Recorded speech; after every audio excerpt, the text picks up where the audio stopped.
Hello friends, आज का हमारा टॉपिक है पद परिचय। ये एक बहुत ही महत्वपूर्ण टॉपिक है जो एग्जाम में हमें 2 से 3 अंक का स्कोर करवाता है। जी हाँ, डेफिनेटली अगर आपने वीडियो को शुरू से एंड तक देखा तो मैं गारंटी के साथ कह सकता हूँ कि आपके 2 से 3 अंक आप एग्जाम में प्राप्त करेंगे ही। तो शुरू करते हैं हमारा टॉपिक पद परिचय। पद परिचय, इसमें पद और परिचय दोनों के बारे में पहले जानते हैं हम। पद, वाक्य में प्रयुक्त प्रत्येक सार्थक शब्द को पद कहते हैं। जी हाँ, वाक्य में प्रयुक्त प्रत्येक सार्थक शब्द को पद कहते हैं। और पद किससे बनते हैं? शब्दों से। शब्द क्या है? 2 वर्णों के परस्पर मेल को शब्द कहते हैं। तो परिचय क्या है? व्याकरण के नियमानुसार इन पदों का परिचय देना, अर्थात उनकी स्थिति को बताना, यानी उनका लिंग, वचन, काल, कारक एवं अन्य पदों से संबंध बताना ही पद परिचय कहलाता है। हिंदी व्याकरण में पद परिचय को पदान्वय, पद निर्देश, पद निर्णय, पद विन्यास, पदच्छेद, पद व्याख्या आदि नामों से जाना जाता है। ये सभी पर्यायवाची हैं। अब पद के भेद, पद के मुख्यतः 2 भेद होते हैं। एक तो विकारी, भिखारी नहीं, विकारी, और दूसरे अविकारी। विकारी क्या होते हैं? इनके बारे में हालांकि हम पढ़ चुके हैं। जिन पदों का स्वरूप लिंग, वचन, काल, कारक आदि के प्रयोग से अप्रभावित रहता है उन्हें विकारी पद कहते हैं। ये कितने? 4 हैं। कौन से? संज्ञा, सर्वनाम, क्रिया और विशेषण। दूसरे होते हैं अविकारी, जो पद लिंग, वचन, काल, कारक आदि से अप्रभावित रहते हैं उन्हें अविकारी कहते हैं। इन्हें अव्यय भी कहा जाता है। अविकारी पदों को अव्यय पद भी कहा जाता है। ये भी 4 होते हैं: क्रिया विशेषण, विस्मयादि बोधक, संबंध बोधक एवं समुच्चय बोधक। अगला है स्पष्टीकरण, इसका देना आवश्यक है। क्या जरूरी है इसके लिए? तो देखिए, पद परिचय में ये स्पष्ट किया जाता है कि वाक्य में प्रयुक्त शब्द विशेषता क्या महत्व है। यदि वह शब्द विकारी है तो संज्ञा, सर्वनाम, विशेषण में इसके अंतर्गत आता है। उसके लिंग, वचन, कारक क्या है और वाक्य में प्रयुक्त पदों से उसका संबंध क्या है।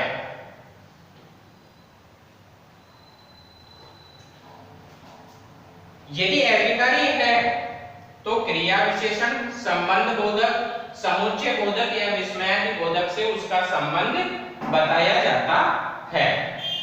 तो इस प्रकार से पद परिचय में ये चीजें अति आवश्यक होती है।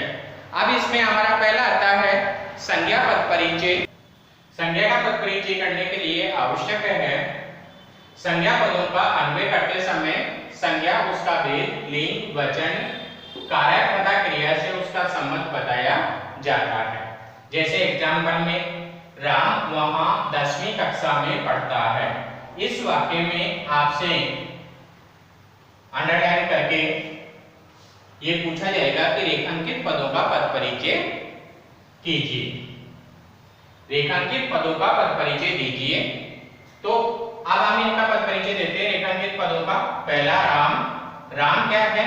संज्ञा पदक है। राम में क्या है? संज्ञा है। कौन सी? व्यक्तिवाचक संज्ञा है। अच्छा, राम पुल्लिंग है या स्त्रीलिंग? पुल्लिंग है, तो यहाँ पुल्लिंग लिखेंगे।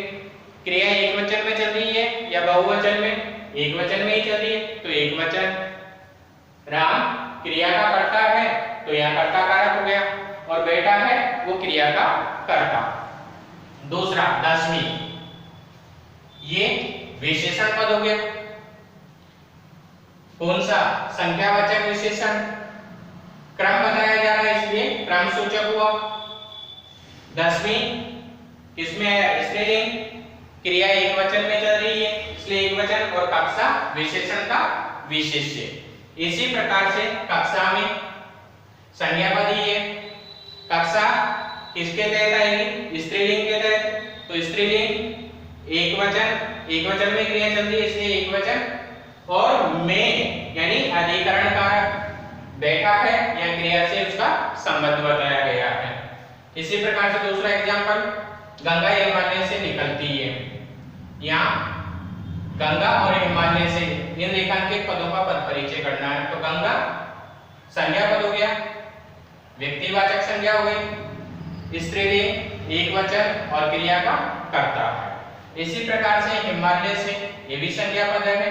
कौन सी? व्यक्तिवाचक संज्ञा, पुल्लिंग एक वचन, अपादान कारक क्योंकि अलग हो रही है, निकलती है, क्रिया का संबंध बताया जा रहा है। राम बाग में आम खा रहा है। यहाँ राम बाग और आम इनको रेखांकित किया। राम संज्ञा पद है। कौन सी? व्यक्तिवाचक संज्ञा एक वचन, पुल्लिंग, खा रहा है, क्रिया का कर्ता। इसी प्रकार से बाग में जातिवाचक संज्ञा हो गई, पुल्लिंग एक वचन, अधिकरण कारक, खा रहा है, या क्रिया का स्थान बताया जा रहा है। आम जातिवाचक संज्ञा, पुल्लिंग है आम, एक वचन में क्रिया चल रही है इसलिए एक वचन, और कारण कारक है, खाने का कारण किया जा रहा है इसलिए कारण कारक है। खा रहा है ये क्रिया का कर्म हो गया। तो इस प्रकार से ये हमारे संज्ञा के पद परिचय हो गए। अगला है सर्वनाम पद परिचय। सर्वनाम पद परिचय करते समय भी हमें सर्वनाम के भेद, वचन, लिंग और कारक, क्रिया आदि से उसका संबंध बताना चाहिए। एग्जाम्पल के तौर पर देखिए, मैंने उसे बुलाया पर वह नहीं आया। इस वाक्य में मैंने, अब मैंने कौन सा सर्वनाम है? यहाँ पर सर्वनाम पद है। पहले ध्यान दीजिए कौन सा सर्वनाम है? पुरुषवाचक सर्वनाम। पुरुषवाचक सर्वनाम में सर्वनाम की कौन सी अवस्था है? उत्तम पुरुष एक वचन, मैंने पुल्लिंग में आ रहा है, कर्ता कारक। उसे सर्वनाम पद पुरुषवाचक सर्वनाम ही है, लेकिन उसे जो अन्य है, अन्य पुरुष पुल्लिंग एक वचन, क्रिया का कर्म। पुरुषवाचक सर्वनाम में तीन पुरुष होते हैं, प्रथम पुरुष, मध्यम पुरुष और उत्तम पुरुष। प्रथम पुरुष या अन्य पुरुष जिसके बारे में बात कही जा रही है जो यहाँ नहीं है। मध्यम पुरुष सुनने वाला और उत्तम पुरुष कहने वाला होता है। दूसरा, वह अपना काम करता है। वह सर्वनाम पद है, पुरुषवाचक सर्वनाम, अन्य पुरुष, पुल्लिंग एक वचन, क्रिया का कर्ता। इसी प्रकार से अपना सर्वनाम पद, लेकिन अपना मतलब स्वयं का निज, तो यहाँ पर निजता का बोध हो रहा है इसलिए निजवाचक सर्वनाम। अन्य पुरुष ही है, पुल्लिंग एक वचन और क्रिया से इसका संबंध बताया गया है। आगे विशेषण का पद परिचय। विशेषण का पद परिचय करते समय भी विशेषण के भेद, लिंग, वचन तथा उसका विशेष्य बताना आवश्यक होता है। जैसे ये सुंदर खिलौना मुझे दो। अब यहाँ पर सुंदर, तो सुंदर का पद परिचय करेंगे। गुणवाचक विशेषण है, ये सुंदरता गुण को बताया गया है इसलिए गुणवाचक विशेषण। पुल्लिंग एक वचन, खिलौना जो है वो विशेषण का विशेष्य हुआ।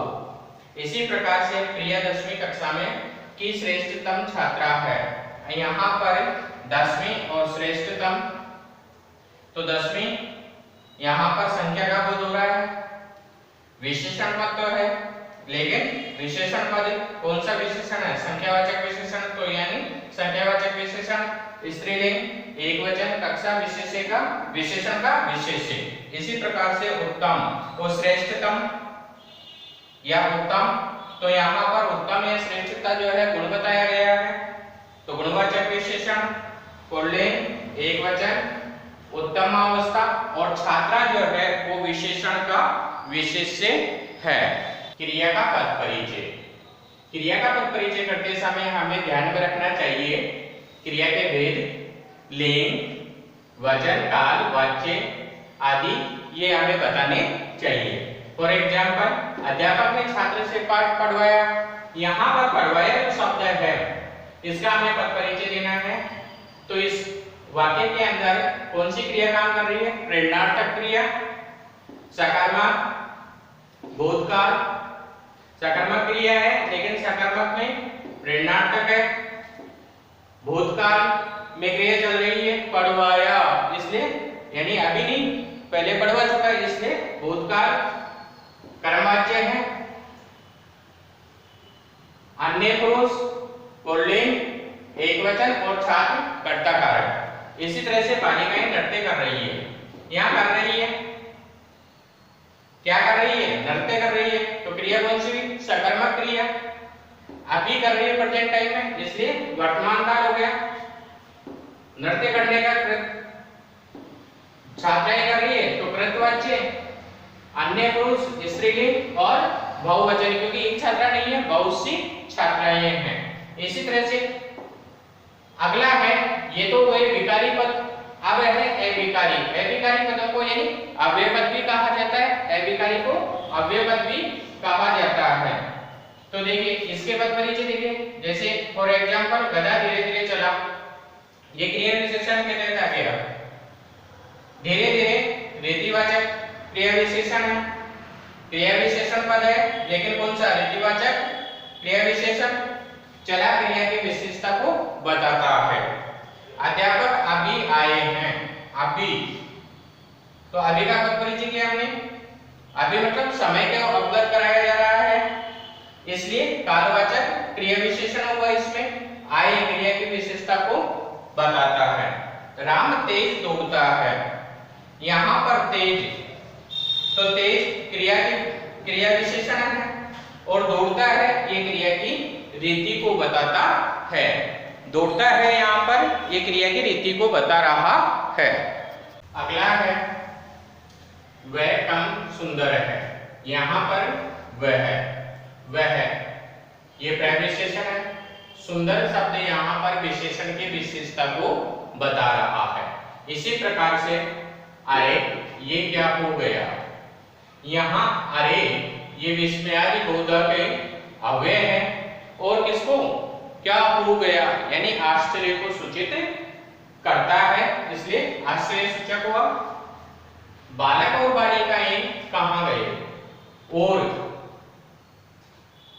समुच्चय बोधक अव्यय है, जोड़ रहा है, जोड़ने का कार्य कर रहा है, किंतु परंतु और ये आदि क्या है? समुच्चय बोधक अवयव में आते हैं। तो यहाँ और समुच्चय बोधक अव्यय है, क्यों? क्योंकि बालक तथा बालिका शब्दों को ये जोड़ रहा है। इसी प्रकार से घर के पीछे बगीचा है, यहाँ पर पीछे जो शब्द है इसका पद परिचय हम करेंगे। पीछे संबंध बोधक अव्यय है, घर से संबंध बताया जा रहा है, घर का संज्ञा का संबंध से शब्दों से ज्ञात हो रहा है, इसलिए संबंधों को सूचित कर रहा है। राम कब आएगा, यहाँ पर कब ये समय के बारे में अवगत करा रहा है, इसलिए कालवाचक क्रिया विशेषण हो गया। आएगा ये क्रिया का समय बताता है। कोयल मीठा बोलती है, रीति है यहाँ पर, तो रीति बताई जा रही है मीठा बोलने की परंपरा। तो यहाँ पर मीठा शब्द रीतिवाचक क्रिया विशेषण हुआ। बोलती है ये क्रिया की रीति को बताता है। इसी प्रकार से अधिक, पानी अधिक ठंडा है, यहाँ पर अधिक जो शब्द है उसका हम परिचय करेंगे। तो अधिक ये प्रविशेषण है और ठंडा जो है यहाँ पर विशेषण की विशेषता को बताता है, ठंडा विशेषण की विशेषता को बता रहा है। तो फ्रेंड्स ये हमारा पद परिचय वाला टॉपिक कंप्लीट हुआ। उम्मीद है आपको हमारा ये वीडियो अच्छा लगा होगा। यदि अच्छा लगे तो आप कमेंट बॉक्स में कमेंट करके जरूर बताएं। यदि कोई कमी भी है तो भी आप कमेंट बॉक्स में हमें कमेंट करके जरूर बताएं, ताकि हम आपके लिए और अधिक बेटर वीडियो बना सके और आगे कमियों का ध्यान रख सके। साथ ही सब्सक्राइब करना न भूलें और अपने फ्रेंड्स को भी आप शेयर जरूर करें। Thank you.